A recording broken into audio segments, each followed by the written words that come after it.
Hola a todos, les saluda Graciela Aragón Reyes y estamos en Brújula Digital. Hoy tenemos una invitada de lujo. Bienvenida a Brújula Digital, maestra Cleopatra Morales Montiel. Gracias por estar con nosotros. Gracias, Graciela.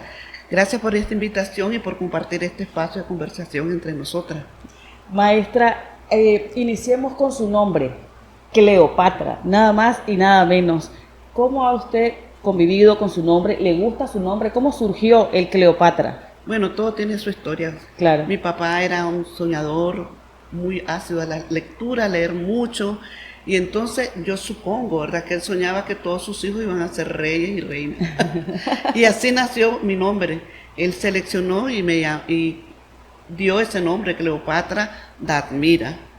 Entonces, y en el medio todos mis compañeros me dicen Cleo, Cleito, y me tocó convertir. Tengo una experiencia cuando fuimos a Moscú y me decían los moscovitas, Cleopatra, y me vuelven a ver, y yo era una chavala flaquita, toda delgadita, así menudita, y ellos esperaban ver un mujerón, supongo. Y cuando ven, se voltearon asustados. Y dije, por su nombre. Dije, sí, yo soy Cleopatra. Sí, me ha tocado convivir con eso, siempre se extrañan, cada vez que mencionan mi nombre se voltean a ver, tienen otras expectativas, ¿me entendés? Lo que la historia y la cinematografía te ha dado de este nombre. Pero sí, cada Cleopatra escribe su historia. Y usted tiene la suya, por supuesto. Claro, sí. A propósito de su nombre, hay algo que la caracteriza, que es parte ya de su marca, el tocado que usa en su cabello. ¿Cómo surge? Cuéntenos el origen de ese accesorio.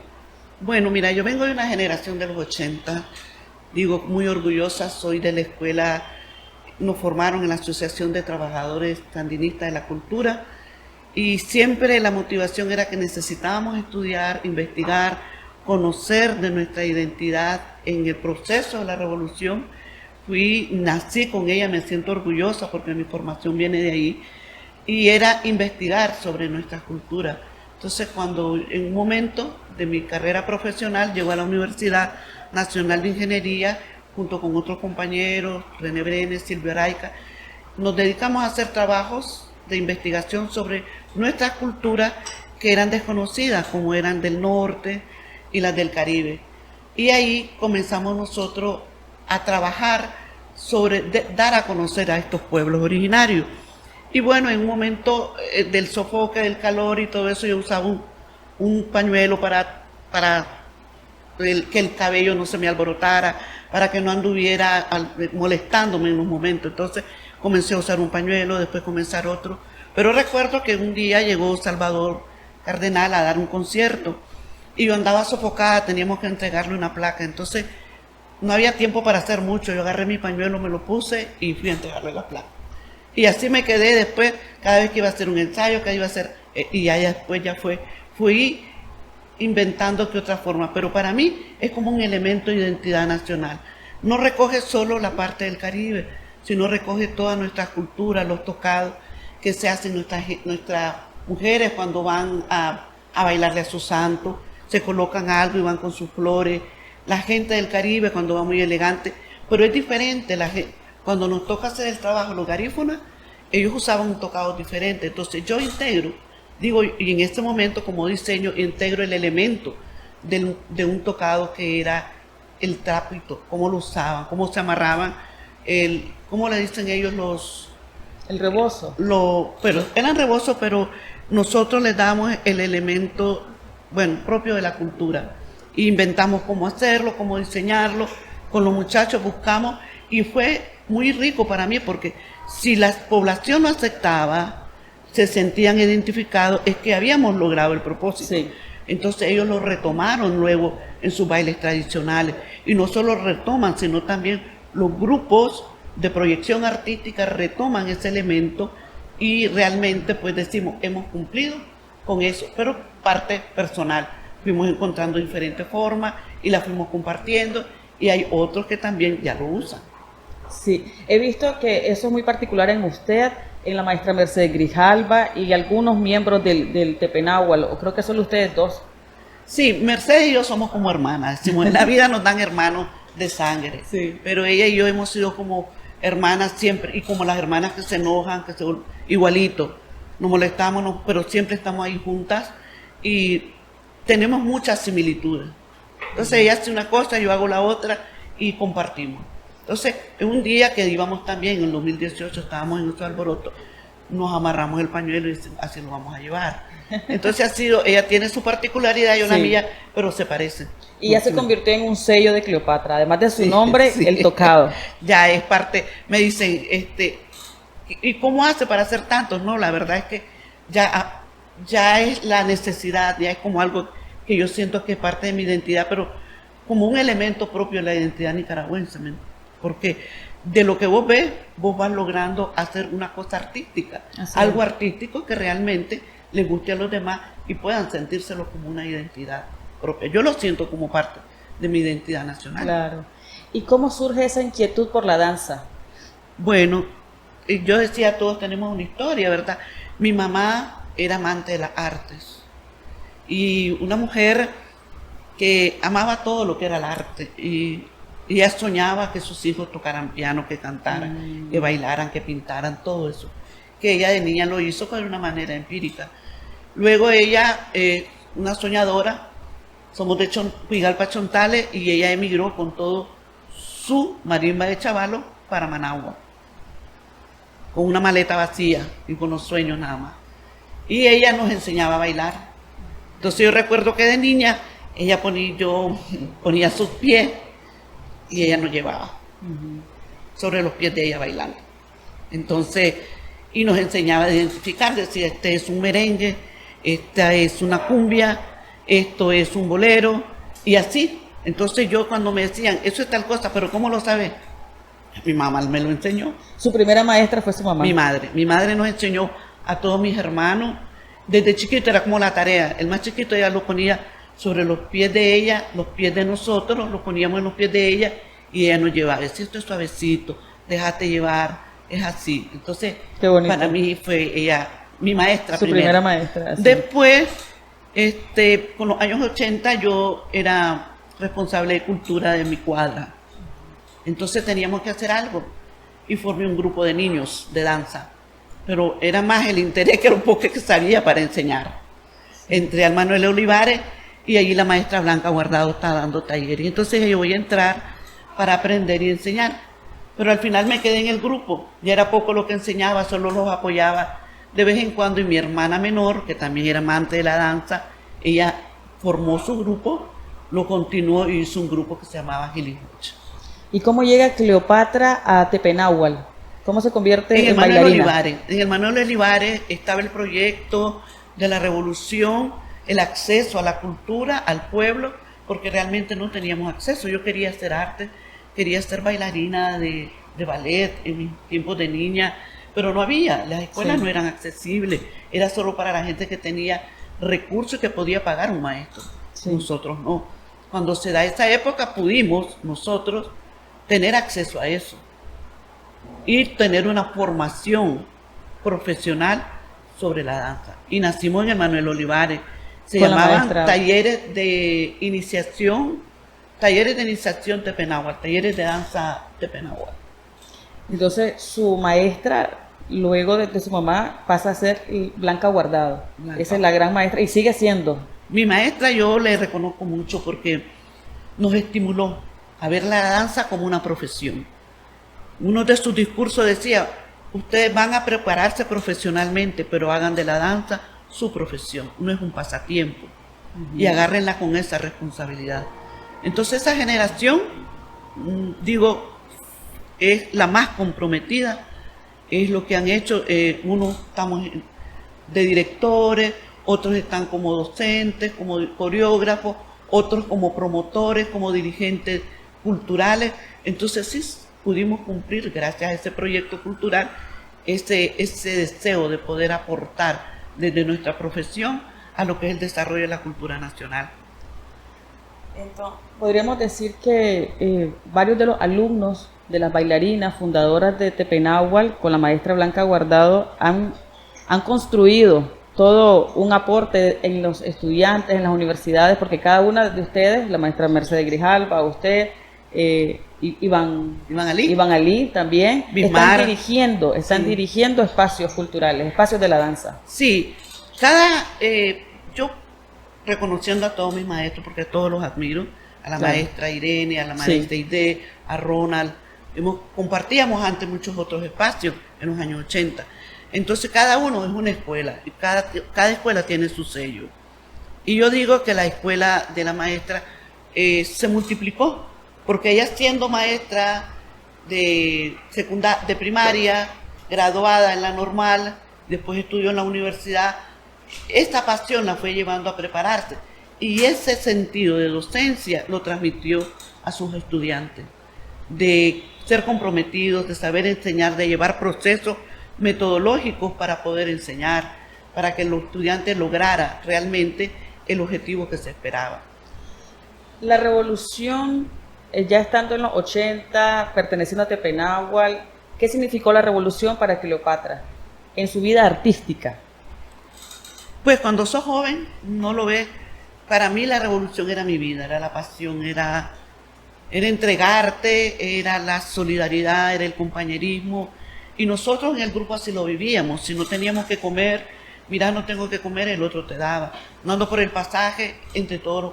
Entonces compartíamos todo, totalmente todo. Era una solidaridad. Era una hermandad, era una familia. Hermandad. Y las familias nuestras eran nuestras familias. Es decir, mi familia era la familia de ellos. La familia de Mercedes era mi familia, la familia de Bismarck, de Iván, todos éramos la misma familia.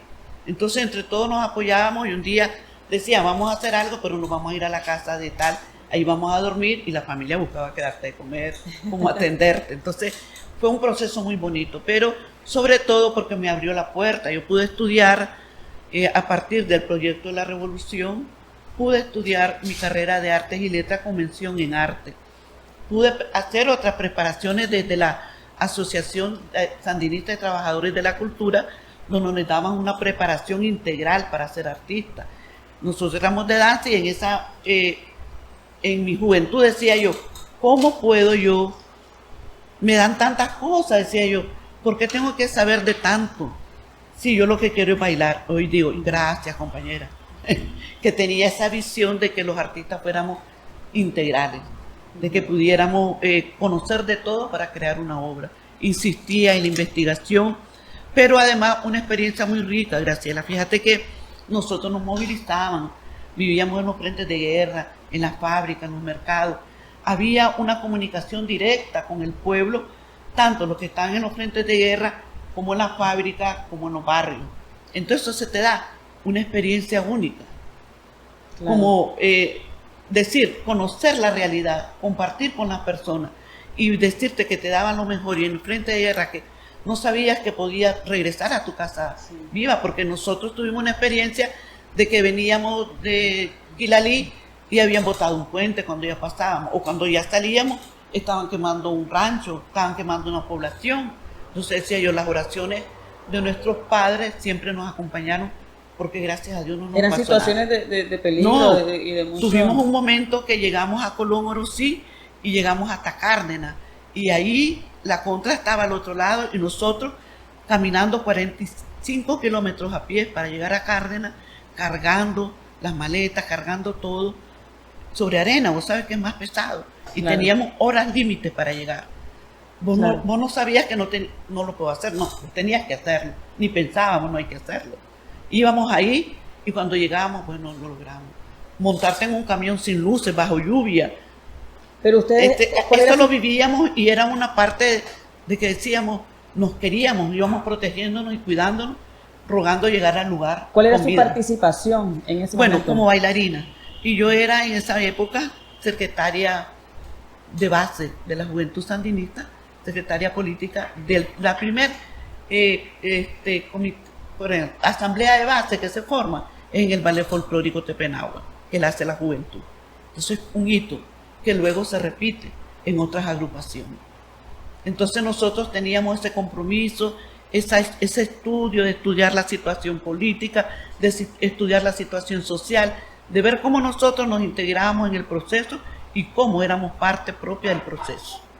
Entonces, como bailarina, pero con responsabilidades que nos daba. Nos tocaba ir a dar clases, como avanzados, a los grupos aficionados, íbamos a los barrios, a los centros de estudio a dar clases. Aún en ese momento en el que se encontraba el país, ustedes impartían clases, capacitaciones, talleres a jóvenes que quisieran ser bailarines y pasaban por todas esas experiencias. Claro, mira, nosotros, cuando te hablaba de los frentes de guerra, es que estaban los compañeros del servicio militar, estaban los de la reserva.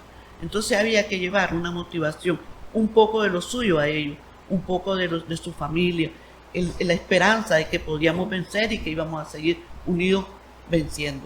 Y en todo ese proceso que vos me decís que enseñábamos, sí, porque el proceso, el método era aprendiendo, haciendo. Aprendíamos, hacíamos y reproducíamos. A través del arte, a través del arte, de todo. Es decir, ¿cómo nos descubrimos? Nosotros fuimos haciendo necesidades. Hoy decimos innovar y emprender. A nosotros nos tocó, en mi experiencia desde Tepenáhuac, cómo se hacían las cosas, descubríamos y nosotros hacíamos nuestros propios materiales, los tocados, los sombreros, hasta elementos del vestuario, todo, cómo alistar un vestuario, cómo almidonarlo, porque no teníamos recursos para eso, lo hacíamos nosotros, cómo era elaborar los aretes, y porque ni eso había, pues entonces nos las ingeniábamos de manera creativa, siempre yo estaba como punta de lanza, vamos a hacerlo, podemos hacerlo, y con la maestra evidentemente. Y ella, lo bonito era que ella nos dejaba. Ella se abría a lo que nosotros proponíamos y a lo que nosotros sugeríamos dentro del grupo. Y así iban desarrollando ideas nuevas. Claro, y la meta era ser el mejor grupo folclórico de proyección folclórica nicaragüense. ¿Y se logró? Claro, porque yo digo, desde mi perspectiva, porque tenemos, el Ballet Folclórico Tepenáhuac tiene todas las regiones en su repertorio. Y también ha incluido trabajos de sus estudiantes. Entonces, hay trabajos míos allí, hay trabajos de otros compañeros, porque ahorita no los van a presentar, pero ella ha sido integradora de lo que los estudiantes, sus hijos de la danza han venido haciendo. Exactamente. Y como hijos de la danza, como discípulos de la maestra Blanca Guardado, ustedes han tenido también participación en las universidades. ¿Cómo ha sido su experiencia en la universidad? Usted ha dirigido el arte y cultura en la UNI. Hablemos un poco sobre esa trayectoria. Bueno, yo digo, es muy rica, mira. Eso fue un momento, se pierden las elecciones, los artistas estábamos sin trabajo, el proyecto cultural, los gobiernos neoliberales lo votaron. Sí. Entonces las universidades tienen necesidad de mantener un proyecto cultural. Y así llego por otros compañeros a la universidad. Pero en el caso de la UNI voy a hablar, nos juntamos compañeros que eran egresados de la carrera de Artes y Letras, con experiencia como promotores culturales en las casas de cultura, promotores en los barrios y fundadores del movimiento cultural Leonel Rugama. Entonces teníamos una perspectiva diferente de lo que se tenía que hacer y claro lo que teníamos que hacer. Y cómo llegar a una universidad donde se desconocía todo eso, cómo lo hacíamos. Entonces fue una lucha de 1 a 2, 3, 4, 1, 2, 3, 4. Comenzar con los estudiantes. Cautivando estudiantes. Entonces en ese momento cuando yo llego está de director de cultura el licenciado René Brenes. Entonces él comienza a acercar a los artistas comprometidos con la revolución para que los estudiantes se motivaran y vieran lo que hacía el arte. Y así llegamos como Tepenáhuac allí. Y después, con el tiempo, llegaron otros maestros a dar clases, pero eran fugaces, iban y como que no aguantaban el gas, ¿me entendés? De la paciencia de poder construir. Cuando yo llegué me dijeron, no, yo quiero que formalices un movimiento de danza. Y comenzamos a trabajar poquito a poquito, y vinieron la lucha del 6%. En ese contexto sociocultural, político, surge el movimiento cultural nuevamente de las universidades, porque eran una herramienta de lucha y de denuncia a través de la arte. La música, la danza y la música eran las que estaban más presentes, y un teatro callejero. Y eso nos fue llevando de poco a poco a construir un modelo que realmente respondiera a las necesidades espirituales de los muchachos. y que nosotros nos dábamos cuenta que había muchas debilidades con la nueva generación, había mucho desconocimiento sobre la identidad del ser nicaragüense. Entonces, ¿cómo lo hacíamos? Entonces, de las diferentes disciplinas comenzamos a enfocarnos en eso. Y se iniciaron lo que eran las obras de creación colectiva en teatro, retomando la experiencia de los 80. Hacer investigaciones, saber qué es lo que íbamos a hacer y cómo lo íbamos a hacer. Involucrarnos con los tradicionalistas, llevarlos a la universidad. Y así inició nuestro trabajo en la universidad, de tal manera que fuimos construyendo un modelo que se adecuara a las necesidades y que se realizara en el tiempo libre que los jóvenes tuvieran. Y así lograron tener a muchos estudiantes dispuestos a aprender de las artes, interesados, de dar un tiempo, disciplinarse y aprender. Y sobre todo la disciplina, Graciela. Fíjate que eso es muy difícil. Cuando el joven le dice, mira, te vas a quedar después de clase, tal vez no tiene que comer o no ha comido, quedarse, chocho, esperar 5 minutos, 15 minutos buscando el lugar donde vas a ensayar, porque no habían condiciones. Vos ensayabas en un pasillo, desocupabas un aula y ahí lo hacías. Y aún otras universidades siguen en estas condiciones. Entonces, hacer esa motivación para que el muchacho se quedara hicimos maravilla, les digo a los muchachos. Era la pasión nuestra, el compromiso nuestro nos llevaba a motivarlo. Pero como nosotros estábamos también en el tabloncillo, éramos docentes y todavía bailábamos, actuábamos, porque yo hice teatro también. Entonces ellos los motivaban a ver a su maestro ahí, claro. Y ellos aspiraban. Se inspiraban. Igual con la música, con la literatura, porque la literatura fue muy importante, la motivación que los jóvenes sentían, y lo hicieron de manera espontánea en la universidad. Crearon el movimiento Universo y después la extensión cultural, que fue fundada por Cedric de la Torre, llega a atenderlos. Pero fue un movimiento espontáneo. Y así se dieron también en música.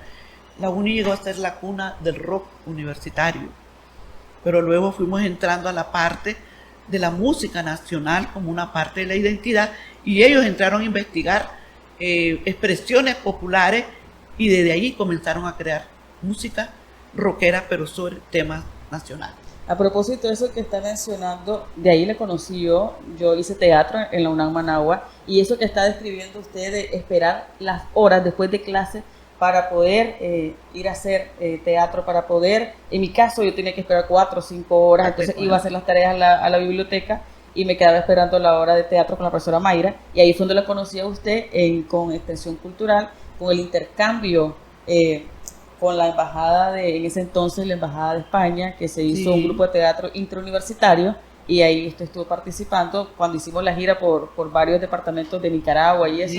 Ahí la pude conocer y me encantaba su estilo, sus collares, su tocado y todo. De hecho, yo me empecé a poner, yo no sabía ni que se llamaban tocado ni nada, ni sabía hacerlos tampoco, pero yo intentaba con mis rebozos porque siempre me gustaba, y yo me los ponía de vez en cuando con mi pelo crespo y eso. Ya luego, cuando me la encontré a usted y a la maestra Mercedes en el Instituto de Cultura, fue que la maestra Mercedes me enseñó cómo se hace y me elaboró varios, que ahí los tengo intactos solo para ponérmelos, porque son muy bonitos y son muy atractivos. Y sí, esa experiencia en la universidad es realmente el deseo de uno por hacer arte, el amor que uno le tiene a hacer arte, porque es desgastante, tiene que ver con la disciplina, tiene que ver con la pasión y la determinación de hacer arte. Si no, no lo hacemos. Que Graciela, vos estás hablando aquí de una experiencia que fue rica para tu carrera profesional.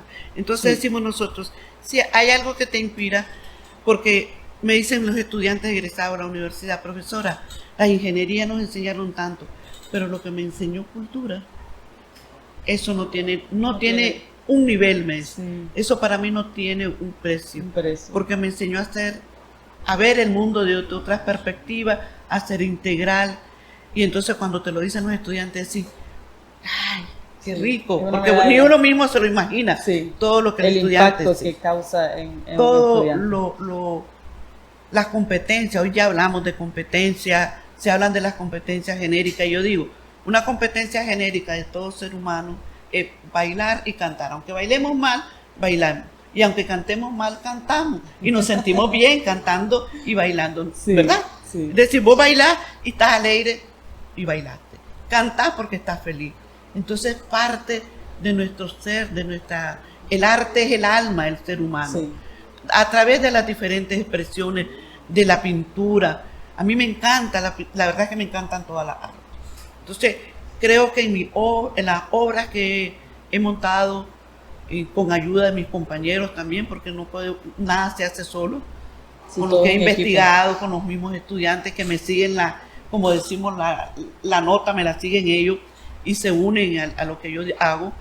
Desde ahí he tratado de integrar todas las disciplinas. Entonces los jóvenes con los cuerpos pintados, pintar leotardos, Sí. unitares, pintarse, hacer obras donde la pintura es parte del cuerpo, poder cantar, poder actuar. Entonces, y hacer todo eso son elementos integrales. Por eso nosotros en la universidad creamos una obra que se llama Pastorela de la UNI. Y nació con el propósito fundamentalmente de la educación integral en el arte. Que todas las disciplinas conocieran lo que hacía cada uno de ellos. Y que valoraran. Porque a veces decimos, eso es fácil, lo mío es más difícil. No, todo tiene su complejidad. Todo tiene su tiempo y su producción. Sí, su complejidad. Gracias por estar con nosotros. Gracias. Ha sido un gusto, un honor compartir con alguien como usted que ha aportado tanto a la danza, a la cultura y al arte desde las universidades y de todos los espacios en los que ha podido estar. Y gracias por enseñarme lo del tocado, porque a mí me encanta y ahora ya lo voy a usar con más orgullo. Y voy a decir que lo aprendí de Cleopatra porque es verdad. Pero desde la universidad, estoy hablando hace como 15, 16 años. Sí. Gracias, maestra. Es un gusto que haya estado con nosotros en Brújula Digital.